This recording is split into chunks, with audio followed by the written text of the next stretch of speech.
বাচ্চাদের মতন গেমস খেলার অভ্যাসটা কি তোমার যাবে না? এই যে একটা ভুল কথা বললে। কিছু কিছু জিনিস বাচ্চাদের জন্য তৈরি করা হয়, এটা ঠিক। মেইন কাস্টমার হয়ে যাই আমরা বড়রা। উত্তরটা তোমার সব সময় রেডি থাকে, তাই না?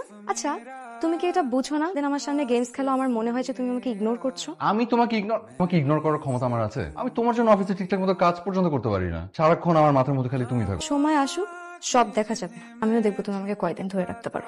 একটা সময় আমি বুড়ো হয়ে যাবো এই কথা ভেবে টেনশন করতাম, কিন্তু এখন যে তোমার পাশে থেকে বুড়ো হতেও আমার খারাপ লাগবে না। আমাকে পান বানিয়ে দেবে, আমি কচ করে চিবিয়ে খেয়ে ফেলবো। বিয়ের প্রথম প্রথম সবাই এরকম মিষ্টি কথা বলে, বাস্তবতা অনেক কঠিন। তোমার সাথে আমার শেষ যে কথাটা হবে, আমি তখনও তোমাকে একই কথাটা বলবো। এরকম মাঝে মাঝে কথা বলবা না তো। কাছে বাজে না। কি হচ্ছে? খারাপ লাগছে? না মাথা ব্যথা? দেখো, কোনো কথাই যেন শেষ কথা না হয়। কি হচ্ছে তোমার নিশাত? কি হচ্ছে বলবে তো নিশাত? এই নিশাত, নিশাত, এই নিশাত, নিশাত। বিভিন্ন পরীক্ষা নিরীক্ষা করে দেখলাম ওর মাথায় প্রোটিন জমাট বেঁধেছে, অর্থাৎ ব্রেন টিউমার।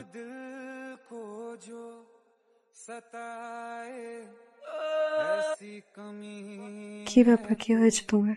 আমার আমার না এখন খুব একা লাগছে।